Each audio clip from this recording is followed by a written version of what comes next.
Hello and welcome to Green Hill Garage. In today's video, we're going to be working on our 1994 Chevrolet S10 budget sport truck. So we picked this up for $800, and as you can see, it needs some work. We haven't decided what we're going to do quite yet. We're thinking though at this point, due to our limited budget, we're going to make it into just a kind of hopped up 4.3. So the story behind this is we picked it up and we didn't really do anything with it for a while, but I got a battery, put a battery in it, and it's running outrageously rich. It's got that TBI, or throttle body injection, and it's running really bad. So I got a gasket set for it, I got a mass air pressure sensor, and it's OBD1, which I don't have a tool for. And being 94, we're also not able to read the codes with just a little, what should I call it? One of those little paper clips. Yeah, can't read it with a paper clip. Interior is actually pretty good. I'm not sure how great the lighting is. We're missing a knob. Everything seems like it's fine in here. When I got it to run, it did run really rough, but it's got theft lock, which we may get rid of. Cloth seats. It's not a smoker vehicle. It doesn't smell like smoke at all in here. It smells like actually kind of like a newer car. Still got to wipe up this on the back. It's got those little jump seats, which I like. I glued the little clip back on, so we got that in. And what else can I tell you guys? So the catalytic converter got cut on this, so it's just a straight pipe into this little chamber muffler here, back out through another set of straight pipe. And we got to replace this fuel tank, because if you saw our earlier video, I think I mentioned that it got a hole drilled through the bottom of it, and it's just a patch. So we have another fuel tank over there in our parts pile that we're going to be swapping out. So another thing, this black paint oxidized really bad under the sun, so I've just been sanding it. I used 120 grit on a little orbital sander, and with the 120 grit we were able to knock it down to this, and it feels really smooth. I'm not sure that we need to go all the way to bare metal if it's actually smoothed out and we're down to primer. I think what we're going to do is just lay primer down and be able to paint and clear coat over this. So we're doing this panel. We're maybe figure out a way to do this panel, but the hard part about if you start a panel, then you have to get it to blend, and getting it to blend is not going to be easy, especially since we have all these little chips in the clear coat. So we got to figure out what we're going to do there. I really don't want to paint the whole car if we don't have to, but we may have to. We'll see. Hopefully this clear will buff. Sometimes you'd be surprised that it'll come back to life. So we got the bed pulled off. It's really easy. Just 8 bolts, 8 big bolts, and then another 4 back here to hold the bumper. Pull the bumper off. Keep in mind, if you pull this, it's a lot easier if you pull the tailgate. We tried picking it up with the tailgate on, and it was way too heavy, so it tipped over backwards. But once we got that pulled, it was a lot easier. Got a pretty big storm coming, so that's why we have all our shop closed up, even though it's a nice, relatively nice day here in June. And to pull the fuel tank, we just got to drop the straps on it, pull the sending unit. We may put a new pump in just for insurance, and that's about it that I can tell you guys. We're gonna get started on painting and priming. And aside from the engine, the engine has a lifter tick, the classic 4.3 lifter tick. So we're gonna be pulling apart this engine and putting a new set of lifters in. We'll check the push rods, see if they need replaced or not. And rockers, usually the rockers are the ones that take a beating when one of those lifters collapses. So we'll take a look at our lifter and see if it needs any help. But we should be able to get by, I think, with just a set of roller lifters, which I bought. I also bought the little kit for the TBI, but I can't remember where I put it, so I had to order another one. We got these, they're just drop-in replacement roller hydraulic lifters. They should work real nice. I thought about putting a hotter cam in this, but I'm just not 100% certain at this point. If we find carnage in this engine, then we're going to probably do a swap. We have our 5.3 over here, which may be our swap motor. It's an LS. It was off of that 2000 Chevrolet Suburban. Right now I have the heads pulled off. It would need just a set of piston rings. We'd want to put some different pistons, give a little higher compression ratio, and get better fuel economy that way. If we could run about 10 to 1 or 10 and a half. Up here at altitude, we could get away with closer to 11 to 1, but I don't really want to risk it since our fuel quality's gotten worse and worse over the years. And what else can I say? I got a Chevy small block V8, but I'm not certain that I want to put that in here. It doesn't seem modern enough, but it'd be a cheap option, and a V8 would be pretty cool in this. But if the V6 is fine, I think we're just going to roll with it. I'm not certain what size of axle this is back here. I'm not too knowledgeable on these General Motors axles. I'm sure someone probably knows what it is in the S10, but I've heard they're good to like maybe 300 and some odd horsepower, and then you want to swap them out. Which we could probably go find a Ford 8.8 inch or a Ford 9 inch rear end, and those would hold plenty of power. We could find those for pretty cheap at a local wrecking yard. So I'll get to work, guys, on the roof. We got it all sanded down. I wiped it off with some paint thinner, get it all good and clean. We'll probably wipe it off again. With the wind coming in, we actually have a crack up here in our roof that rains leaves and dust on us, so we'll probably not get to paint this today. We'll have to wait until a day when it's a lot less windy. But that'll be the next step, getting this paint on. And once we get those seals in, we can get the TBI in. But for now, we're gonna start on pulling out, draining the coolant, and pulling all the top end off this engine so that we can get to those lifters. So I'll get everything started to peel off here, and we'll see you guys then. Okay guys, so I tore into this. We drained our coolant. We've still got some coolant down there. Looks pretty dirty. We thought we were gonna reuse the coolant because I thought it'd been flushed, but it hasn't. But I wanted to show you guys, I just popped off the 3 bolts that hold down this left side valve cover. And we have our rockers here that look normal, a little loose, but not bad. And then lo and behold, we have a rocker here that's not even touching the valve stem. It is completely off. So, well, that's definitely the problem on this side. I don't remember this thing ticking on this side, but it definitely did not run well. And that is got to be a big part of the problem here. Let's see if I can show you a little better angle. There we go. Now look at that. It is completely off of the valve stem itself. It's just right there on that little retainer. So I'm gonna try to loosen that, see if it'll just pop back on, but I bet you we got a problem there. We may even have a bent push rod there. So we'll take a look and see what we have. And go. Alright guys, this is what we have. We have a push rod that looks more like a noodle. And that's because when this thing lifted, I just loosened this bolt up. I was able to spin this rocker aside and pull that straight up. But as you can see, this cap doesn't clear all the way down, so it's spring bound up and it had nowhere to go, so the push rod gave. So we need to go buy a set of push rods, and I checked, I have another Chevy small block laying around.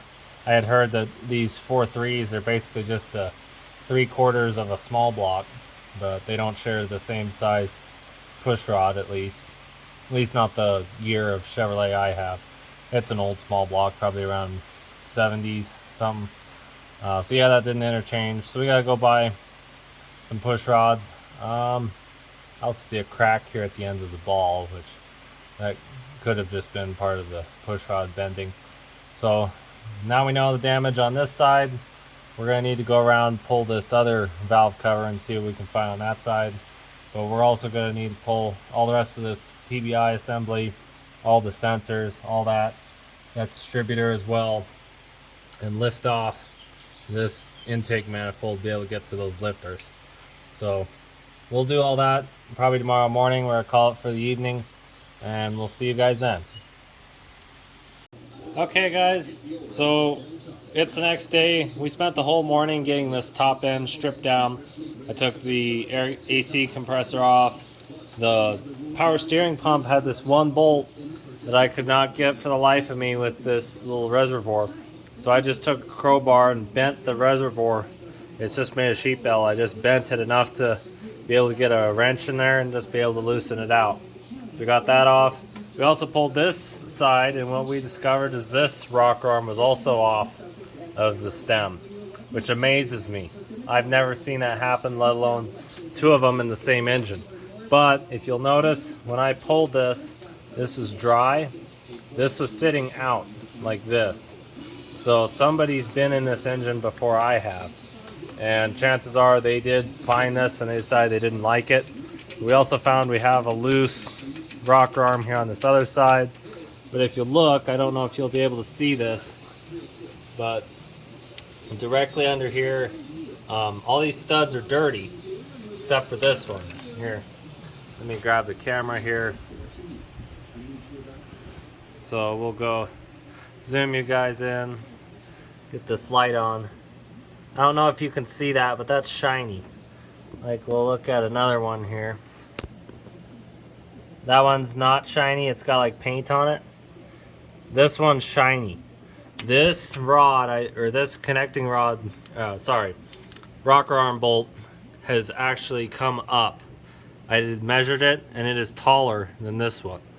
I do not know if it is threaded or if it is physically started to lift out of the block, but there is something definitely wrong with that. So we got to figure out what we're going to do with that. We're going to lift the whole engine and transmission out. I can't reach these bolts back here to get to the transmission, save my life, my big hands, so we're going to lift it all out. So we got the mounts disconnected under, and let me shut off the light here for you guys. Okay, so we got the mounts disconnected under here. We got the yoke disconnected, got the drive line disconnected. Got no drive line. Our muffler is disconnected, so we're gonna have to find a way to drop that thing out of the way. But what I also want to show you guys, this paint, we thought it was savable. We thought it had just the clear coat all chipped up. Clear coat's not chipped though, it was clear down into the paint.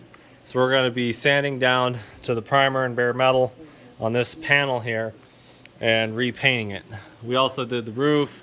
The roof we did back when we started the video, probably about 2 days ago. And that one cleaned up nice. We got patches like this, so we may need to go and clean that up. But we're going to try to pull this engine. I have this hoist here because it's the only thing with hooks that would actually fit. It's a 3/4 ton hoist, so I think I can get my cherry picker under. We're going to try pulling it without pulling this front brace and grill if we can. I'm not sure if it'll work or not, but we're going to try to lift it up and see if we can get out. If not, we'll pull this brace. But we got our motor mounts out, transmission mounts out. Everything's disconnected electronically. We got the starter pulled. That's about all I can think of for now. So we tuck this wiring harness kind of up out of the way. We'll need to tuck it a little better than that. We're gonna get ready. We pulled the hood. So we're gonna start lifting on the motor and see what else is attached.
Okay guys, I got the engine out and transmission, all is one unit. Um, what we had, the one thing that bound us up a little is I forgot to take the shifter out. Once we popped that out, then it came. Mostly it was just fighting with this bolt here. It holds a ground strap and it was really hard to reach. So we spent probably about 20 minutes just fighting this one bolt, trying to get to it. It was back there and there's not a lot of room to work with. But we got it all out, so I think what I'm going to do is get some covers, put the valve covers back on, and we're going to take this thing out and pressure wash it. One thing I did notice, so I was looking at this tail shaft, and I don't know that these tail shafts are supposed to be able to do this, but look at that. That's a gob of movement. This thing did drive in forward gears with very weak, and then no first gear whatsoever, or no reverse whatsoever, sorry. And I'm not certain that that would be a broken tail shaft. I'm hoping it's not because I didn't order one. 4L60, I'm pretty certain. We'll have to check to be 100% sure, but at 94, I really doubt it's a. The only other model it could be is a 700 R4, and that shares the same friction discs and internals, so our rebuild kit will still work for it even if it is a 700 R4. But it's too small to be a 4L80.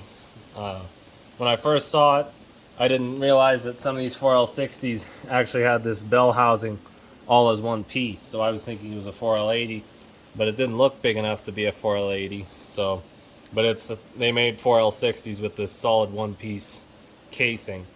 So that's the little story behind that. It's still leaking some coolant. But another thing that did worry me, I'll show you guys this, is when you turn this crank, there's actually a little bit of free play before you actually hit anything. That seems like a lot of play without anything actually touching. And this engine, when we did get it to run, I mean, it was knocking all over the place and running really, really rich, and it was because of this TBI. It was all out of tune, so it was hard to tell what else was possibly wrong with it.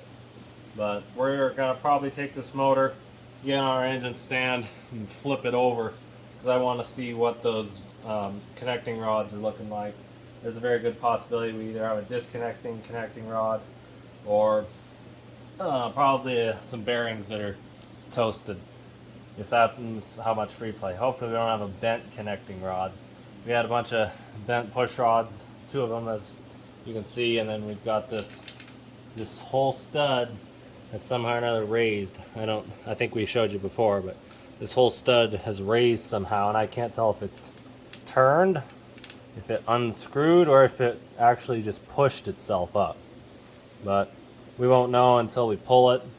So that'll be probably it for this evening, unless we just throw the covers on and take it out to be pressure washed. But if we do pressure wash it, we'll show you guys, and we'll see you then. Alright guys, it's the next day. We got our pressure washer out. I'm just bleeding off air out of the line. Our pressure washer is a little old, so it gets kind of picky about air. But we got the engine loaded up here in the back of our Kawasaki Mule. And what we did is we just left it all together. I plugged up, put valve covers back on, plugged up the intake holes and whatnot. So we're going to go ahead. I soaked it all down, and I put purple power on the cast iron parts. But you can't really put purple power on aluminum because it'll tarnish the aluminum. So I just used some, what did I grab? Just foaming degreaser, just Harvest King foaming degreaser. It works really well. So we let it all soak for about 5 minutes, and we're going to fire up the pressure washer and start washing it.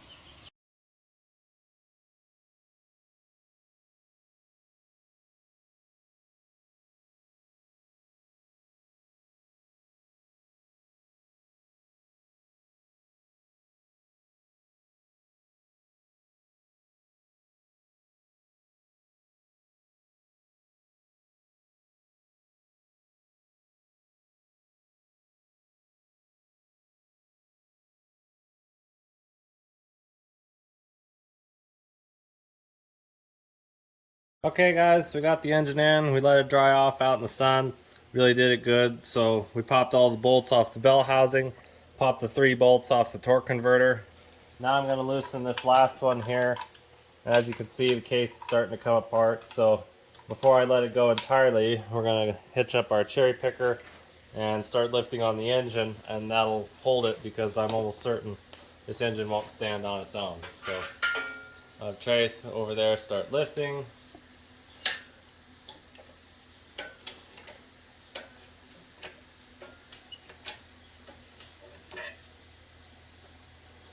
So right about there is where we'll stop. Now I'll take this bolt here, loosen it the rest of the way out. And all these bolts are oily. I've never encountered that with a set of bell housing bolts.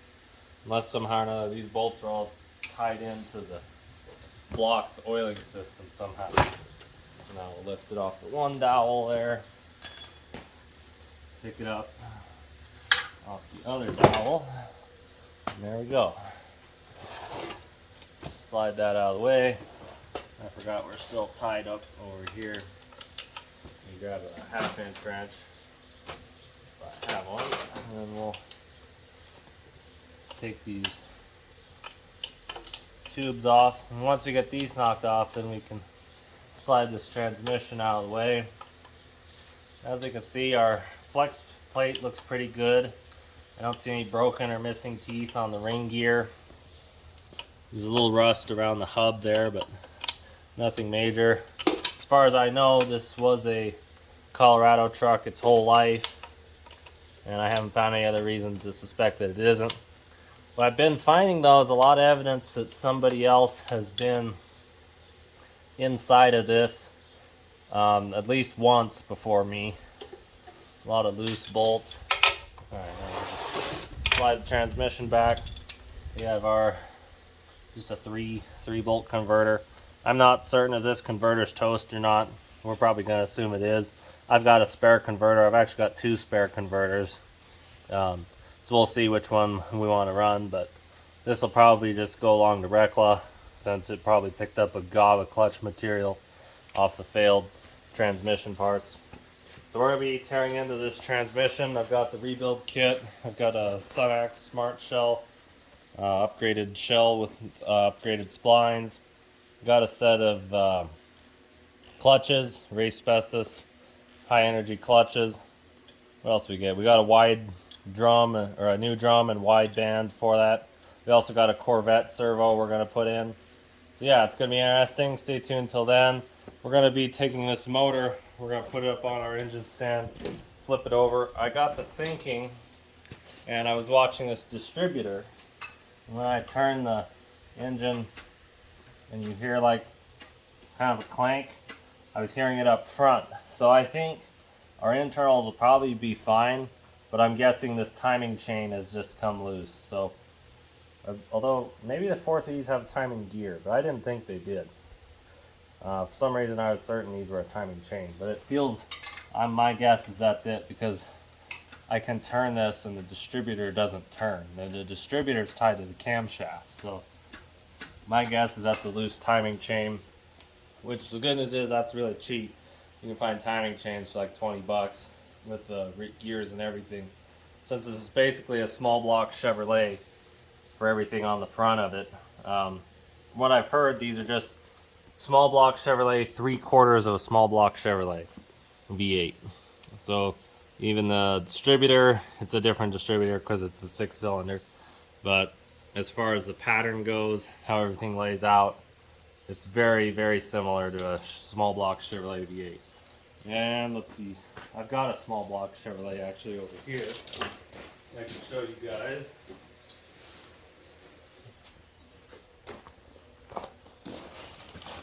If you look, this small block Chevrolet, it has the water port in the same place.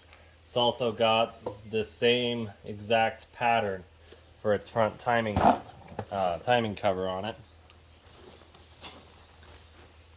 Timing cover is exactly the same. And this one, I don't even know what year this block is. But that's kind of a comparison there. So when we see you guys next, we're going to have this engine up on the stand and that transmission. We're going to begin tearing it down. So we'll get this on the stand and we'll see you guys then. Okay guys, it's the very next day. getting ready to tear down this engine.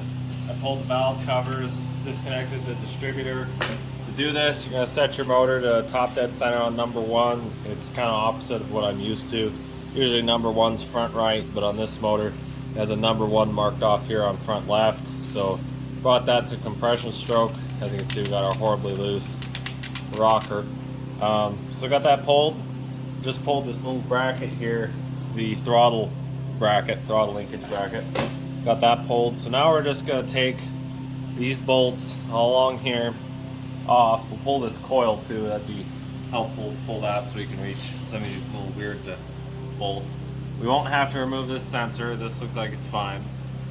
But let's see. We're going to pull that. I also pulled spark plugs.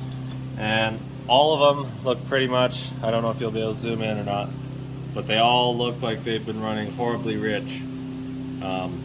This thing was running really rough.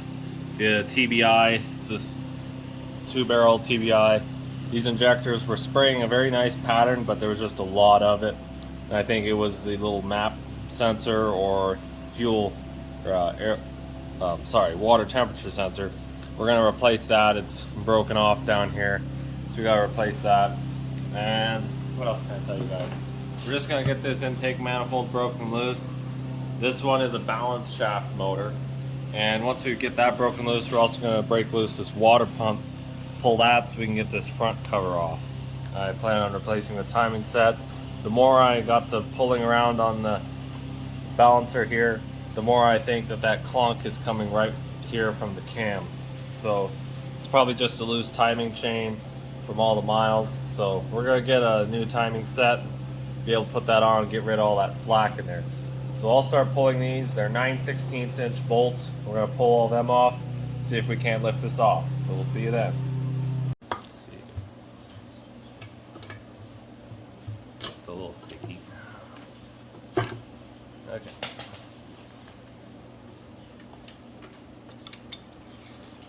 Ooh, still has coolant. Although it's actually water because we washed all the coolant passages out yesterday. Okay. Let that kind of drain.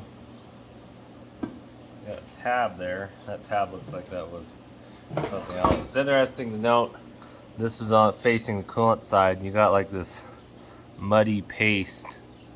Not exactly certain if that's just from age. Also, this looks like a radiator stop leak material. So this thing may have had a leak at one point and someone thought they were just going to patch it, which generally is not a good idea. It says rear port, so I'm assuming this goes with the intake manifold. Set the intake manifold over here in our box. So now I can get a better look at what we have here. Have our balance shaft. It's got a little play, not much. Not much thrust. It seems like the bearings are in great shape. What we do see is some debris here. And this debris, judging by the look of it, has been around in this motor for a little while at least. What else can we see? Yeah, just a lot of this crumpled up stuff. It's right here in this carbon buildup area. This must be the exhaust heat crossover on this head. It's all plugged up. Somehow or another the exhaust is getting through, which I don't think it's supposed to be getting through into the crankcase. And it's all directly under there, so there may be a hole in that head, which wouldn't be all that great. But it looks like we got roller rockers, which is what roller lifters, which is what I planned on there being. The hold downs are these metal cast types, which I've never worked on before, but something new. Got this build up here inside of these ports, which could have been part of the reason I think this thing was overheating. See, here's another one of those tabs, so you can see. And this one says rear port, so that where that other port came from. Set that off to the side. Gobs of buildup back here. Some kind of a scale. I think this thing just has lots of age combined with some kind of a stop leak additive that somebody put in, because There's a lot of green in here that's built up, and kind of a... Have you guys ever seen that slime that they put in tires? And that's kind of what I'm seeing in here. Okay, so next step for us will be to pull off these rocker arms. We got this loose one here, and if you look, you can get a better angle now that we have room to get around behind the engine. But this thing is lifted. Yeah, this stud here is lifted up. There's a shiny spot right down there at the tip of my finger. Yeah, I think you can see it now. It's shiny right there. Like this stud is lifted. So we're gonna check and see if this has come unthreaded or if it's actually stripped and lifted itself up somehow. So I'll get to work on pulling these rocker studs loose, and we'll get ready to pull the heads. Okay guys, we got the valve train off. Didn't see any other damage. Everything pulled off clean. So now that we've got everything pulled, we could have gone two ways. Option A would have been just pull this girdle off, lift it out, swap in our new lifters, because I'm assuming the ones in here were collapsed and I have a whole brand new set of lifters. Or we're gonna do though, I don't like this carbon. This carbon to me seems like there's a hole or a leak or something. If there is a hole that we could weld, then I want to get that patched up now. Plus I want to flush out these heads. These heads look like they've got some debris in them, and that's got to mess with cooling. So I ordered a gasket set with all the gaskets that I needed. It also comes with head gaskets. So at this point, there's really no reason for us not to pull these heads. So that's what we're going to do. And to pull these heads, we're going to start by pulling these exhaust manifolds. I suppose we could get by without pulling the exhaust manifolds, but we really need to see those exhaust ports from the other side. So we're going to be pulling those out. We'll just keep cleaning off stuff like this gasket. Yeah, we'll get those exhaust manifolds pulled, crack loose these head bolts, and we'll lift off the heads. Okay. So, let's see. Wiggle this sucker. These are heavy, they're cast iron. Okay, so we got that up. There we go. And there we have. We got our head pulled. You can see this gasket was really sticky. From what I can tell, this is an original. And I don't see any marks on this head gasket to indicate it failed, so that's always good to see that we didn't have a blown head gasket. Now let me grab a rag here and we'll wipe out one of these cylinders, see what kind of markings we have.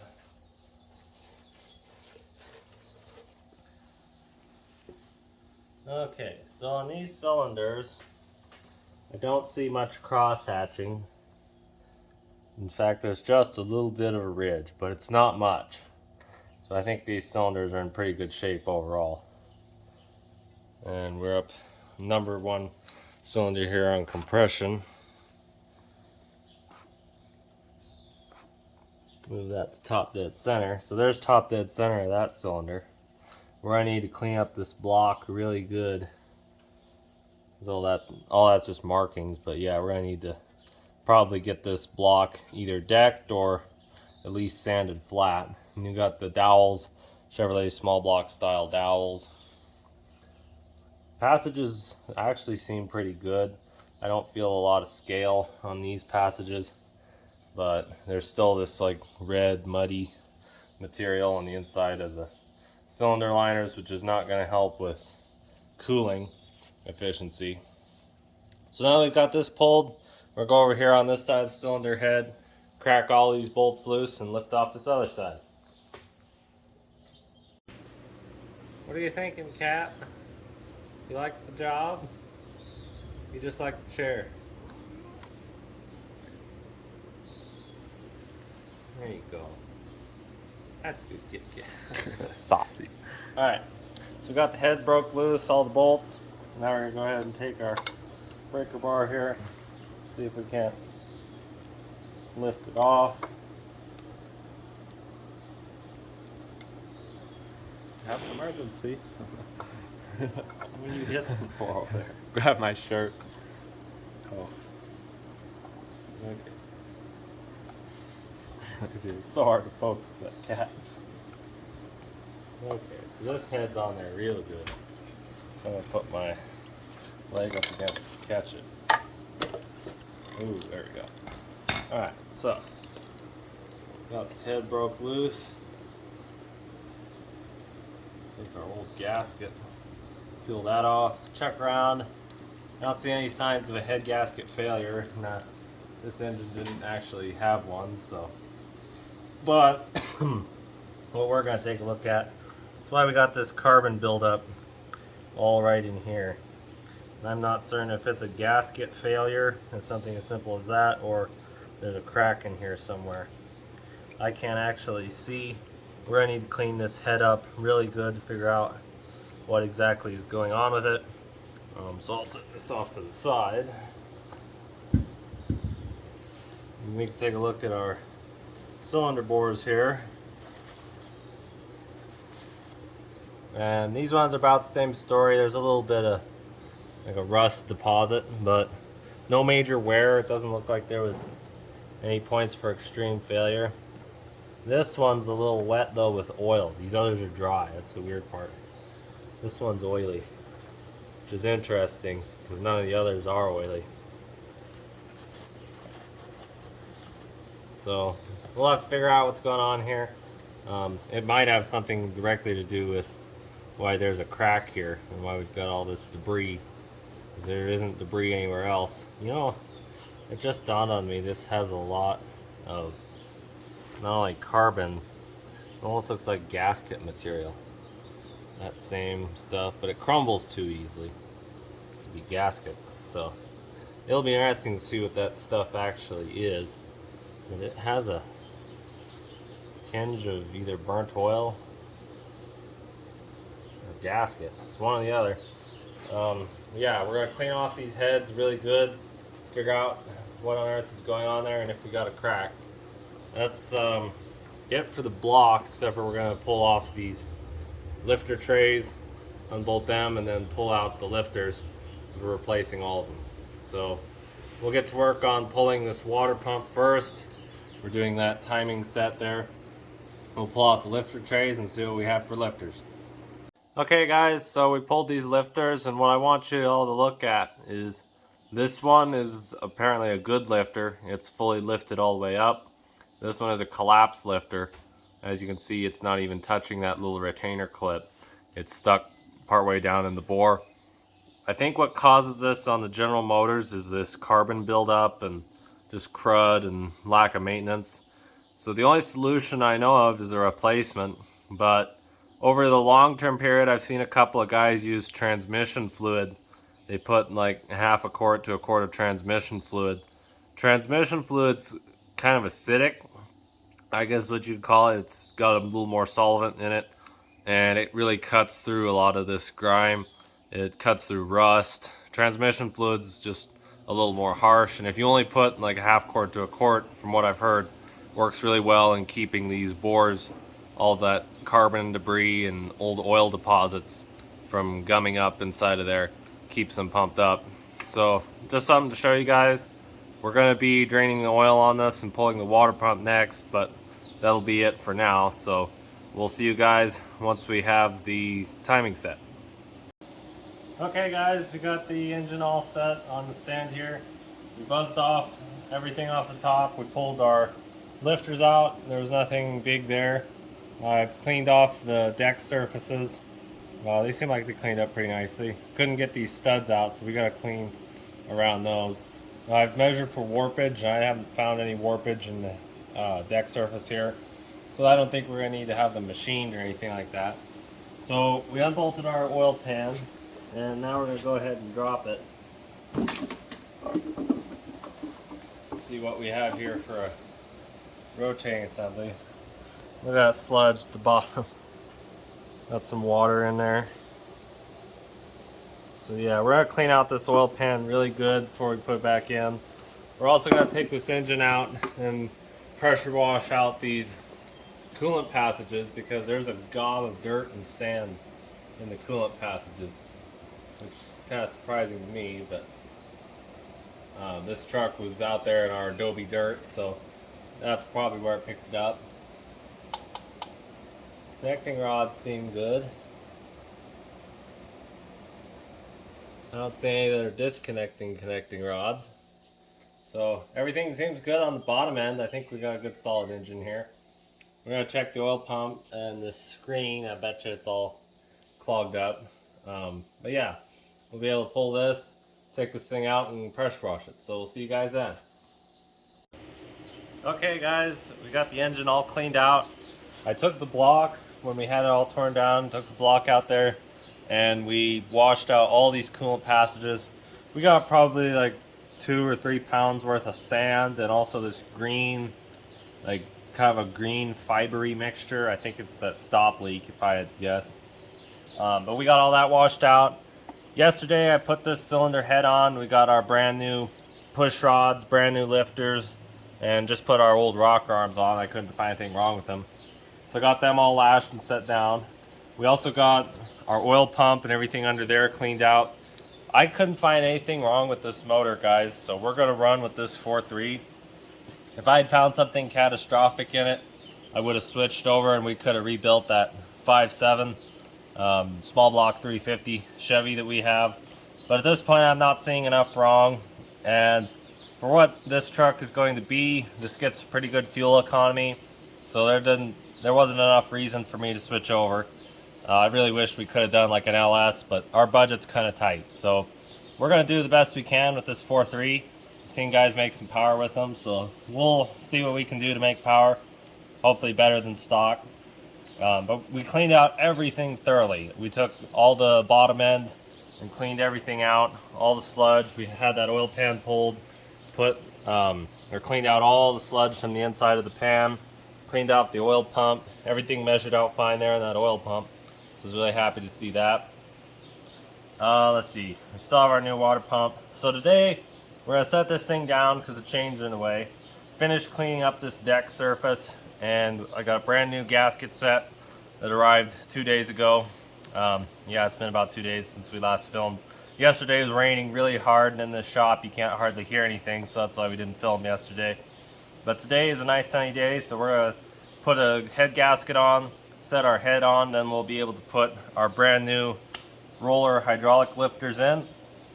We'll put in our bracket here, our hold down bracket, our new push rods, and be able to set everything and show you guys how I like to set lash on these hydraulic rollers. So I'll get the gasket surface cleaned on and we'll put the head on. Okay guys, so we got all our deck surface cleaned up. What you want to do, and I really like having these dry, you get one of these paper rags, take some carburetor cleaner, brake clean, lay it on there, and just get that thing as oil free as possible.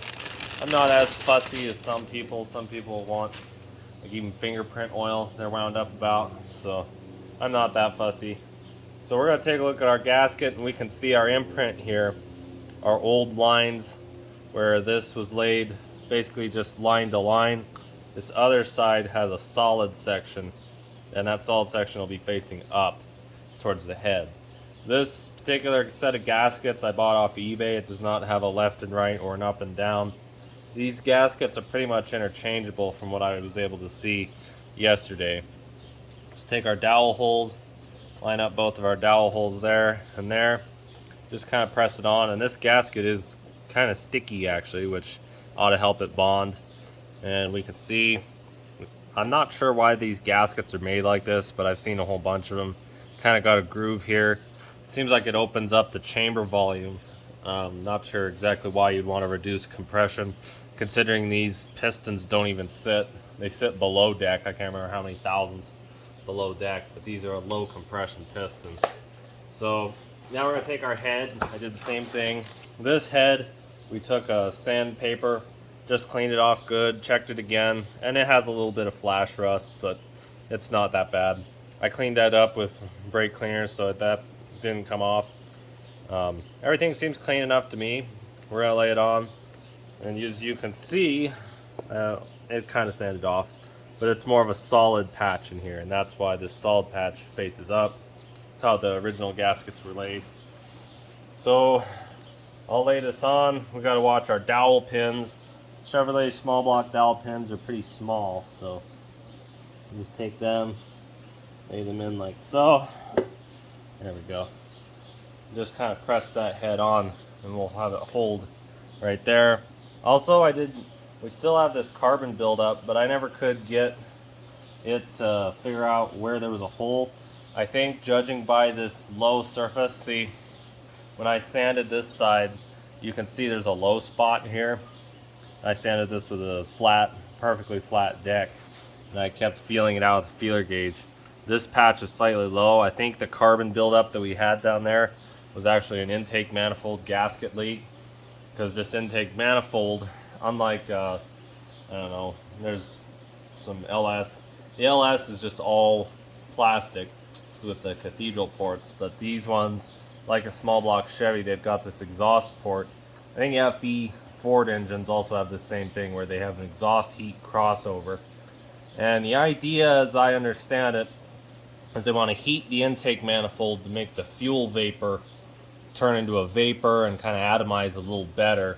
The idea was that you get better fuel economy. To me, it just seems like you're heating up your intake charge and losing air density, and probably losing a little horsepower. But that was their idea for emissions back in the day. I'm not going to fight it. I haven't seen a head design yet for an aftermarket set of heads on these.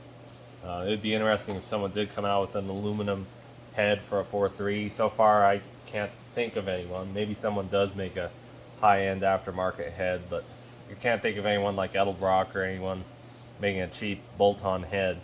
So now we got it in, I'm going to grab our head bolts. And an interesting thing to note on these 4.3s is the head bolts go directly into the water jacket. So I'll show you guys what I do. What I do is I just grab some Permatex, and instead of just like oil or grease or thread lube like you would on an ARP head stud, we're going to use Permatex great bright stuff on these threads because it goes directly into the water jacket. And if you don't have these sealed up, then you'll leak coolant out of these holes. So I'll grab our head studs and our Permatex, and I'll show you guys what we're doing. Okay guys, so we got all our head bolts all here. We cleaned them up with the wire wheel. We're going to reuse the ones we have. I checked the thread pitch. They don't seem like they've distorted at all. And since these are only torqued to 75 foot-pounds, they're not under an extreme amount of load. So in order to seal these off, since they go directly into the water jacket, we're going to take a little bit of our Permatex Right stuff and just dab that on the threads there. Seal up these threads real good. And Right stuff so far has worked the best. You could use other stuff, but yeah, you'll just take it, drop it in, and it's all long ones along the top. There's two medium ones, and then all the little shorties go on the bottom. So that's how that lays out.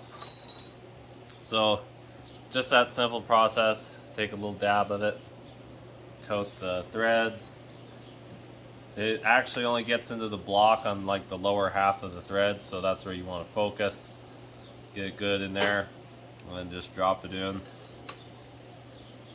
So I'll do the rest of the threads, guys, and then once we get all these down, I'll show you guys the torquing. We got them all in. We're going to torque them down to 75 foot-pounds. On this motor, it's just all one step. There, you don't have to torque them to multiple steps. It's just all straight 75.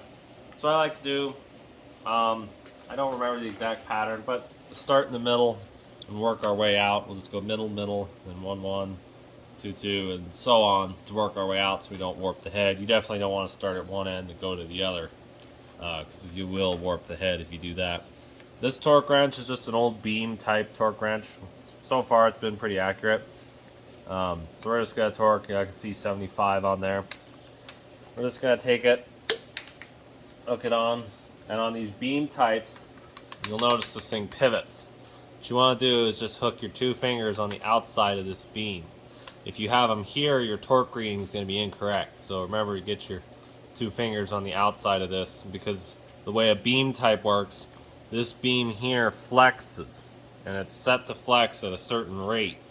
And that's how this beam, which is separate, does not flex. This one's just a solid beam here. When this one flexes, it moves and shows you how much torque you're making. So remember, put 2 fingers on the outside, get it on there good and clean, or pull good and smooth. And for this one, we have to pull more than once. Let's see, there we go. Pull and just hit 75 there. Now we'll come down to our bottom one. We can pull nice and smoothly here. As long as it's still moving, just when we hit, we let off. And we'll come up here. Just keep working our way from the center out. This one was really loose. Okay, there we go. I'll reset that so that we have power of the swing. Keep 2 fingers. Sometimes you can get away with 3. Just hit 75 and let off. So I'll keep torquing these inside to out, and we'll come back to you guys once we get them all torqued down. Okay guys, we got our brand new hydraulic roller lifters. These ones are just a small block Chevy replacement, drop-in replacement. They also work for LS. I can't remember what the diameter, I think it's an 847 diameter body on these, but I'd have to go back and look. So they're really easy to drop in. And for these, believe it or not, I'm actually not going to put or not soak them in oil. It's kind of a trick I learned from another YouTuber I have to check out. He does engine builds. I'll leave a description to his video for a hydraulic roller rocker adjustment. But basically, what happens if you soak them is you fill these bodies up with oil. So when you try to adjust them, they're still got a whole bunch of pressure in them. And you'll tighten down and everything will feel tight. But then when you go to spin the motor over, you've pushed all the oil out. And so there's no more pressure inside. So then all your rockers are all loose and you're wondering why. So the easy way to get around that is just don't fill these up with oil to begin with. So what I like to do is just lube up the bodies of them on the outside. And I just got a little bit of transmission fluid. And that's actually what's going to keep these things from sludging up. These are the original cause of the lifter tick. These lifters, they get sludge inside of them. They've only got this tiny little hole here, another tiny little hole here that actually feed pressure in. So when those get sludged up, then these lifters collapse. So by putting a little bit of transmission fluid in, it cuts down on the carbon buildup and oil deposits. It really helps. So lube them up. They're a little bit hard to initially drop in. You're just going to get that flat face towards us. And they got a flat face on either side. And they move really smoothly once you get them far enough down. But yeah, we got them all lubed up. We'll drop the other flat side in. Drop them all in. You can see they actually touch the cam. I don't know if you'll be able to see directly down in there, but we can actually see where they're hitting the cam. So now I'll grab our lifter retainer and we'll bolt that down. Alright you guys, we got our lifter tray here. It's just a plastic unit. I've cleaned it up as best I can. It's got a lot of cat hair, which I've never had an engine fail from cat hair, so I haven't noticed a performance decrease, but I'm not as picky as some guys. Some guys want a perfectly dust-free and hair-free environment. So we're just going to take this and we want to get all our tabs aligned flat. Just kind of work it down until it just slides over these lifters like so. And these are just 1/2-inch bolts. What's really confused me a lot on this particular project is the array of both metric and SAE bolts. It has baffled me that there is a blend, but I guess right around 94 is when they were still trying to decide whether or not to fully move over to metric or to stay with standard. So I'll just finger tighten them for now, and then I'll grab a 1/2-inch wrench, we'll tighten them down. But now I'll grab our push rods and we'll get them laid in. So now guys, we're ready to drop in our push rods. These are a replacement set from Comp Cams. I have the number, but I don't have the box with me right now. Basically, they're just a Chevrolet 4.3 liter replacement. They're a 3-piece rod. They're not as strong as a 1-piece. But I figure we want these to be the weakest part of our valve train because they're the cheapest to replace. If something is off or something fails, then we would want these to fail first. As you can see, they would work really well. Those originals we had, the ones that bent, they were the only thing damaged that I could find, other than of course the lifters, which I knew were going to need replaced. We have our Chevrolet small block lifters. We'll put our Comp Cams push rods. And what I like to do on these, First we'll tighten down our retainer bolts here for our lifter retainers. Just tighten them down. They're plastic, so they don't need a gob. We'll take our transmission fluid here, just lightly dab on the ends here and here, and then what we can do is I'll take this, point it away from me, but actually fill the insides until it just pumps out. And then we'll take it, and these all have holes here, and we'll push it in through there. And what we could do, I guess, would be actually better, would be to take these, drop them in, and then feed in through there until we just hear air come out. So then we'll just keep dropping them in one by one and just keep filling them up like that. And this will kind of fill up those hydraulic lifters, and I didn't really want to fill up the hydraulic lifters, but I'd rather have a little lube in there, kind of help things out. So then we'll just keep dropping them in.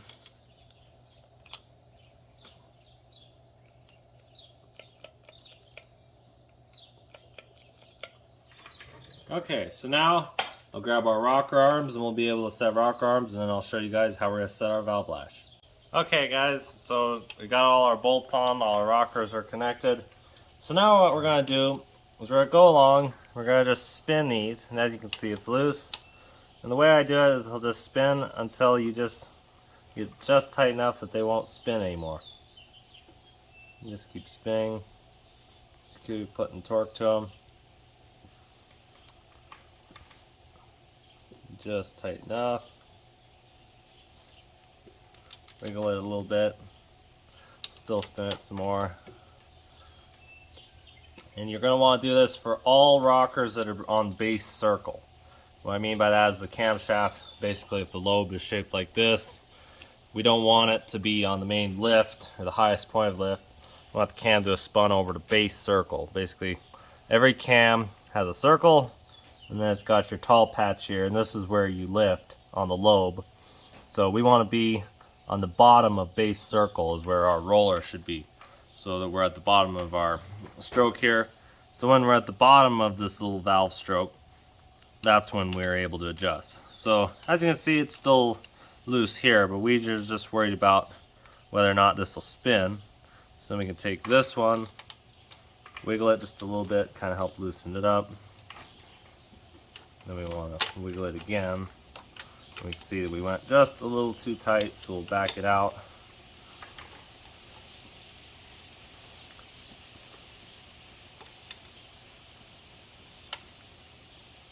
And we'll just go down the way.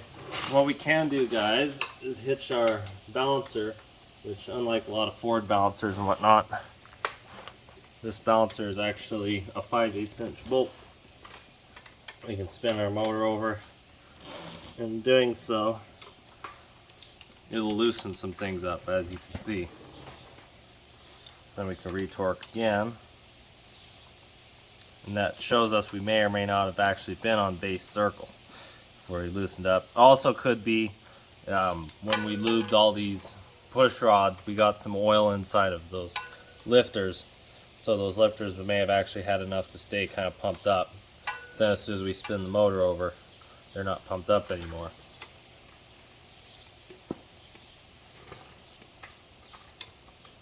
Alright, so that's just tight. Come over to this other one.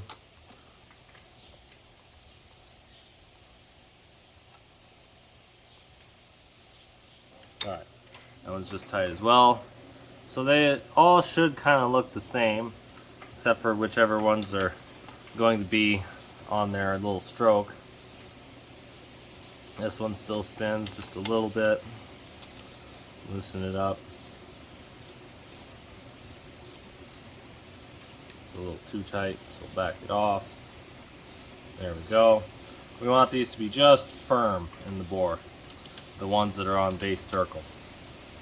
This one's pretty loose, so we'll tighten it down a little more. You'll see that wasn't quite enough. So now we're just starting to get to firm right there. We've just hit firm where it'll spin, but it's really stiff. And we'll come over here, this one's loose. Spin it some more.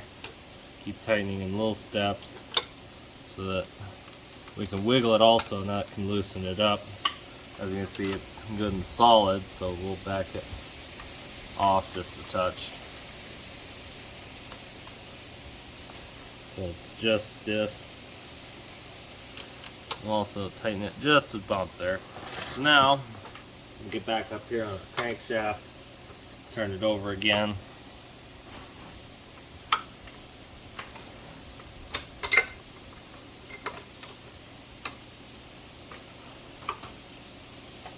So now we're back on base circle for this guy. As you can see, it's a little loose.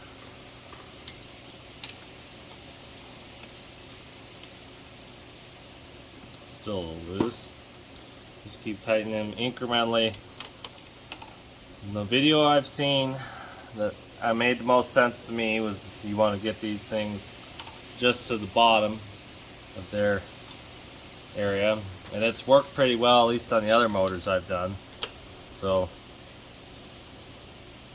yeah, keep at it, and then we'll know if we're off. This motor will run like absolute crap if we're off.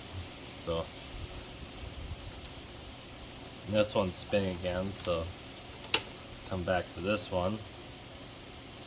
And what we're doing is we're taking all the slack here out of the lifter. These lifters have little springs in them, and when it gets some oil, then you gotta keep flushing that oil out.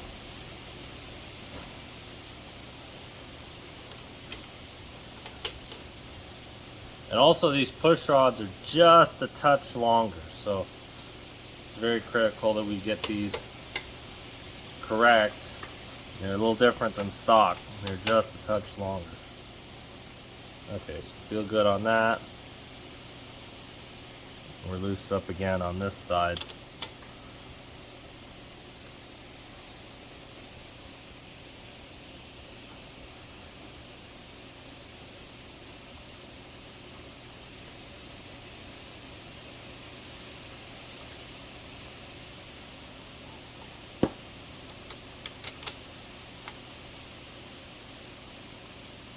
Okay, so as you can see, they all kind of look the same. We've only got this one looks significantly different than the others, but maybe that's just because we haven't got the motor spun far enough over yet.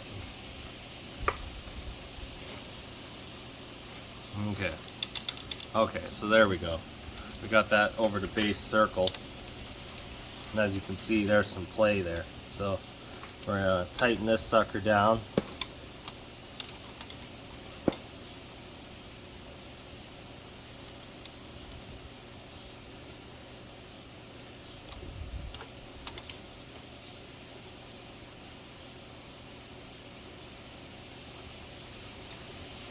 Okay, that feels better. These still feel pretty solid. I could maybe use another quarter turn on them. They still spin just slightly, so check them.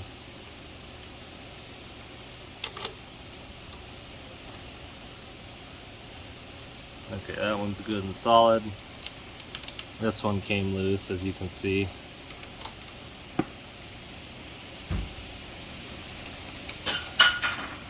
We got wind coming in, so hurry up. We're just gonna keep this. We're just gonna keep this going like so, and just keep turning the motor and feeling these until they get to where they won't spin.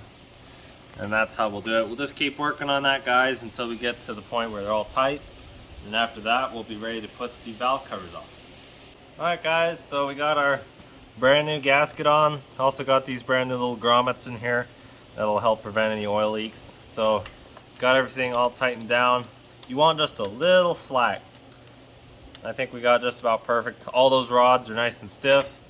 So we're gonna go ahead and set this on down.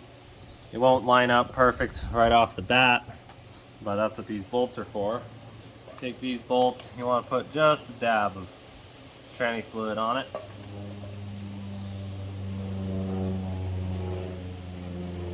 Stick them down in there until they thread. Same story with the next one. Just keep dropping them in. You want to help those little grommets out because they're dry as all get out. And that one feels like it missed, so there we go. I think that caught. Yeah, that caught. These little threads can be hard to find sometimes. As you can see, it's a very thick main section with a very tiny little actual area to thread, so.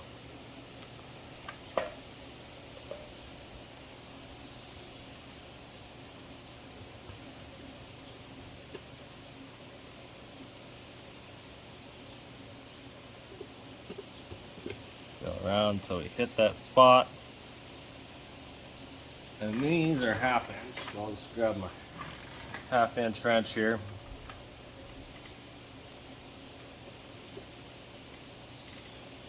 Could just keep working them down by hand until they meet some resistance.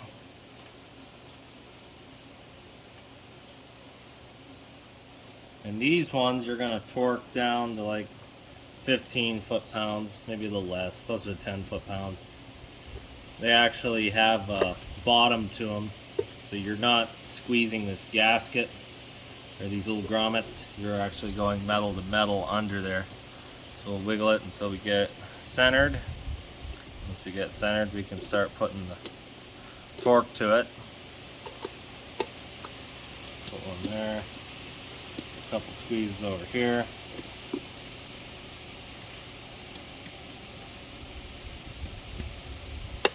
Remember, these valve covers are plastic, so be gentle with them. Hate to break them. Okay, so now we can tighten there,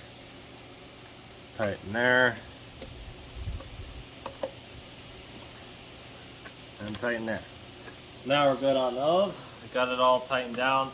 I was hoping there was a gasket or something for this, but I couldn't even get this out. So we're just gonna run with it. It wasn't leaking when it was running, so I'm not too worried about it. This motor has hardly any blow-by, so it didn't have a lot of pressure pushing against it. So we're good there. The next step will be to lay on our intake manifold gaskets and our intake manifold. So we'll see you guys then. So now guys, we've got our Permatex right stuff and our intake gaskets. What we're gonna do here, I laid a big thick bead on the back. We're gonna do the same on the front. What I like to do with this Permatex is put it around all these ports. And I did on the same for the underside of the gaskets. Those just kind of added insurance, prevent a leak. Sometimes your gaskets, as good as they are, they just miss a spot. Also, since this was not ever decked or machined, we have no idea if it's perfectly flat, so this will take up any of the clearance in the metal in between the gasket. So we'll just dab it on like so, especially around these water crossover passages.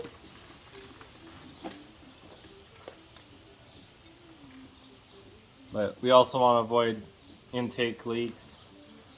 One thing I noticed here, but we won't have time to do, is right here we have two passages that are really close to each other, and this piece is not even necessary.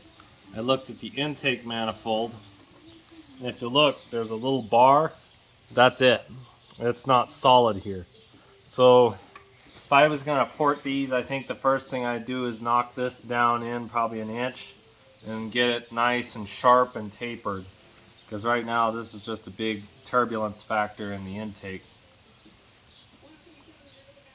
But we don't have Dremels, so we're not gonna be messing with these heads.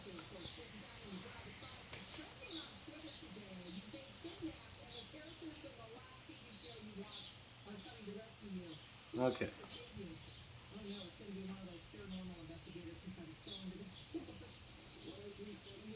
We'll just lay a good thick bead on here.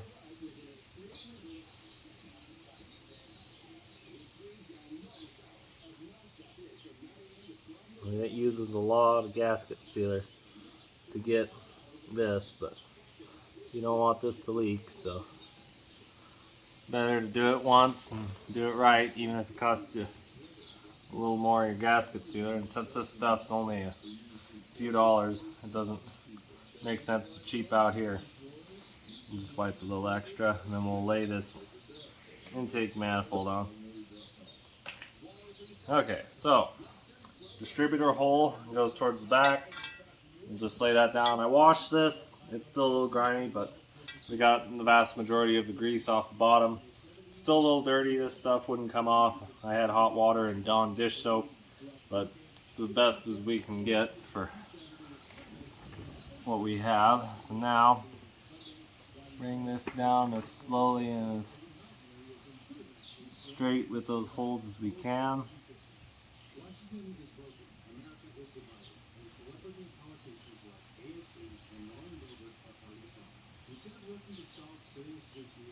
Okay, there we go. So we'll get the bolts in, guys, and we'll torque everything down. We're going to be undercoating the chassis of this 1994 Chevy S10. I already applied the stop rust and rust neutralizer to it, so we're going to apply the second coat of rubberized undercoating. It's going to run clear along the bottom of the frame here, clear up to the wheel well, and we're even going to do some of the engine bay down in here as well. So let's get right to it, and I'll show you when I'm finished. Hello guys, I just finished the rubber undercoating. Applied the 2 coats of it, and it looks amazing. Let's go around here. I decided to seal the gas tank as well. I even did over here in the engine bay. The engine bay came out great, I think. It's alright for the engine to drop back in again. Down along the frame under here I also did. So yeah, this thing's looking great. If you guys didn't know before, this sealant has asphalt in it, which will help adhere to the frame better. Pretty good stuff, if you ask me. Yeah, and there it is, fully finished, ready to go back into the shop so we can apply our tint and we can finish dropping the engine in. Okay guys, so we got our tinting mostly in. We just got a few more patches to go. This is Trey's first time tinting, so there's a few bubbles, but overall he did pretty good, I think. Got the transmission all finished. Got our Corvette servo in. Got everything in, new torque converter. This is a medium stall. Low stall was a 1600 RPM or something.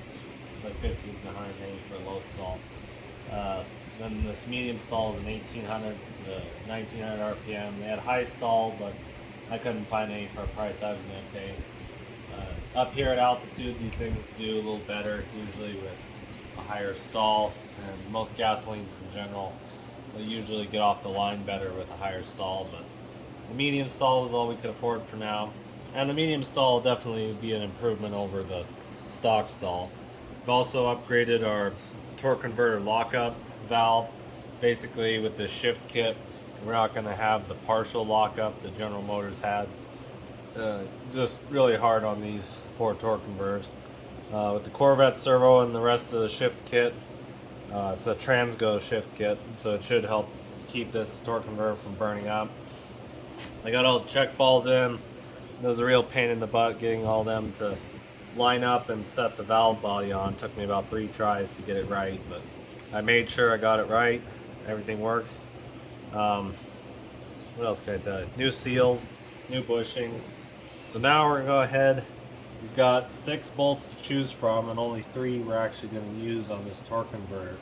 I've got this torque converter fitted in all the way. So now we'll just pick our closest lined up hole and get this in this general neighborhood. The nice thing is when we get everything on their lugs, there should be some back spacing on this converter. So we should be able to spin the converter.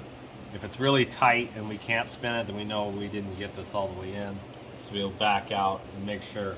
But I'm very certain I made it in. We're about I don't know, probably 1.5 inches past the bell housing recessed in on this torque converter. So we should be all the way in. So now we're gonna line up our 2 dowels. We got one on each side of this bell housing here.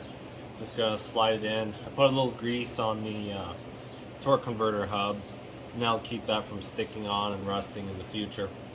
So yeah, we'll get this. I'll have Trey lift up this motor and kind of tilt it, and then I'll just slide this in. Hopefully it'll bolt right up. Alrighty guys, so since our last clip, we've got the engine in and got everything wired up. Got new spark plug wires except for 2 of them. I didn't have the right lengths, so we're just gonna make do with those. I tested them and they tested fine. We got our shop cat here. I put the injectors in, the new seal kit, and new pressure regulators. So hopefully that solves our running rich issue. Tape these off. Little backstory on this cat. We got her and her twin. Her twin was jet black, and she's actually been kind of a mean little cat as far as other cats go. And she chased off her sister, and the other sister went, and now the other sister's been living at the neighbor's place. So that's kind of the story there. All right, we have our old barn cat, Joshua, and he's the one with the white chin and socks, and he just doesn't put up with her. So that's how he's been able to stay here. But she's kind of been the queen of the shop around here. We got the little bed area for him, put carpet. But her mom died when they were only 2 weeks old. So it was a really good friend of ours, longtime friend, that had these cats. So her mom got eaten by coyotes, so they asked if we wanted these 2 kittens. So we said yes, and we took them. They'd been pretty good up until she ran off the other one. The other one was nice and sweet, but that's why I blame this cat not being able to groom herself, because her mom didn't ever show her how, and I don't think she ever learned how. But other than that, she's a very sweet cat with people. She'll sit for hours and let you pet her. So that's just a little backstory there. So I got transmission fluid in the engine. We got oil in the engine, and I put a quart of transmission fluid in to help those lifters, and it'll clean up some sludge in there. Got all our vacuum lines in. We're gonna drop our air cleaner on, but this morning we filled it up with power steering fluid, or the power steering pump with power steering fluid, and discovered we have a leak on that O-ring. So we got to pull everything again and pull that power steering pump and put a new O-ring in it. More delays. My guess is that when we pulled it and drained all the power steering fluid out, we went ahead and dried up that O-ring and it kind of shrunk on us. So we're gonna pull it, figure out what's going on. It may be cut, but I kind of doubt it because we didn't even pull it apart. We just pulled it off the engine and set it off to the side dry, and it maybe just dried up on us. So we're gonna pull that. To do that, we're just gonna pull, I think it's 3 bolts, 1 on the very bottom and then 2 long bolts. And if you remember, this was a real pain in the butt to get off because we're right up against our tank here for this other bolt. So yeah, I ended up having to bend the tank just slightly to get a wrench back there, and maybe that's what caused our O-ring to come loose, who knows. But anyway, it's got to come off. So Tia just got the belt loose. What are you up to, kitty cat? She found a gnat. But Gnat found her. Gnat found her. Just a hilarious cat. So we were looking at these tires, and one of these tires actually has a weak spot in it. Let's see. And I think it's right here. Yeah. So we got a big old crack there in the sidewall, and that tire's gonna go. It's just a matter of when at this point. It's not a matter of if. So we're gonna pull that tire, throw it on the back, and then we got to get that other one repaired. It's got a flat, so we got to repair that other one, and then we'll swap that other one onto the front right here, and that'll allow us a time to, so that when it blows out, then it'll blow out on the rear. It'll be a lot easier to manage on the rear. But we're gonna need to probably get new tires at this point, because I don't really want to sell anything with knowing that there's gonna be a blowout. So we'll have to figure that out when we get there. I got all the AC lines hitched up. What I did was I filled this thing up with water, because coolant is now $12 a gallon for concentrate. And as you can see, it's still working the air through the system. I've just been filling it up. We're almost to 3 gallons. So I think the capacity said something like 12 quarts or 12.1 quarts. So we're right about where we need to be. Just got to work more air through the system. Haven't filled this reservoir up with water. but I bet you that's where a lot of it's going. When TRA squeezes that hose there, you can see it's working air out of the system. So that's probably where a lot of our fluid's still been going. So that's a little update there. I'm just got to splice in this AC compressor. The compressor isn't locked up. I oiled it up good with some compressor oil before we threw it on. That way those vanes will be good and lubed when we throw coolant in. So that'll be it for now. We'll just go ahead and pull this pump off and we'll see you guys then. Okay guys, so we're in the engine, or sorry, in the car. And first thing I'm noticing is we still have a service engine soon light, but I don't have any way to clear it. Also, you'll notice this clock shuts off when I press the brake. I'm not exactly certain what's going on there, but there's something a little off. It sounds pretty good. A little bit of a backfire there on deceleration.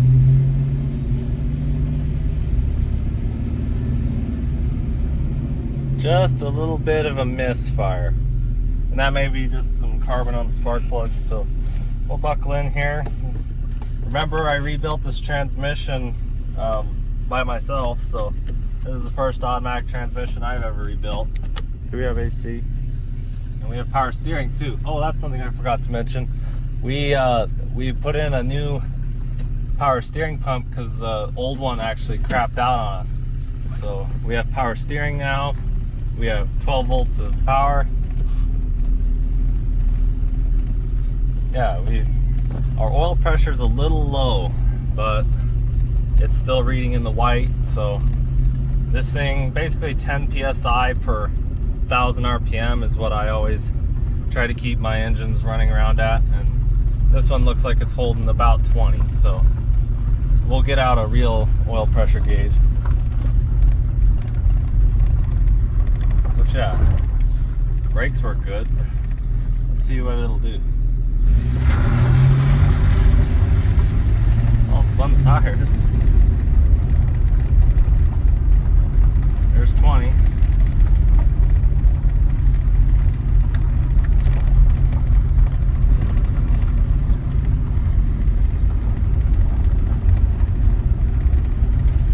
There, it's shifted nicely.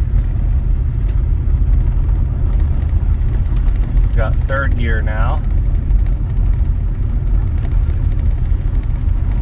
We're holding about 20 psi oil pressure at 1,000 RPM, so everything's looking good. We've got 3/4 of a tank of fuel. Of course, we're not going to go long enough to really matter, but we got 14 volts. That should really help out. We've been, before we hadn't had our alternator hitched up, because the alternator that came with it was a GM 4-wire. And so what I ended up doing was looking at which wires were actually needed to excite the alternator. It was the middle two. I believe there was a white and a yellow. We were able to connect those two to the red and brown wire to feed 12 volts in, and so that's what was needed. We have a turn signal. So, yeah, we'll roll up our windows a little so you can still hear us. So now we'll see if it'll run through all the gears here. Second gear.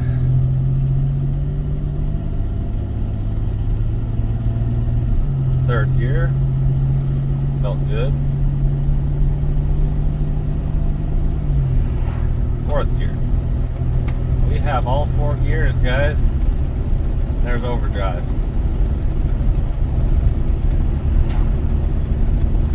So we're cruising along right now at 50 miles an hour, about 1,500 RPM. That's sweet, guys. You have no idea how hard this thing has worked me, but this thing, it's like no other truck I've ever had to work on. Largely because I have not been able to diagnose anything. I also see that our trouble codes have disappeared, so the computer must have cleared them.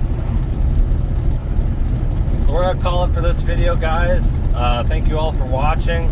It's been a long journey for us, and we're gonna be heading off to Liberty University. So we may not be doing a lot of videos. The videos you see on our channel from now on out are pretty much all gonna be either from this summer that we haven't edited yet, or We're looking to join the automotive club, so we'll see. Maybe we will make some Green Hill Garage videos from Liberty. That's going to be it for this video. Again, thank you all for watching. Remember to subscribe and check out our other content, and you all have a great day.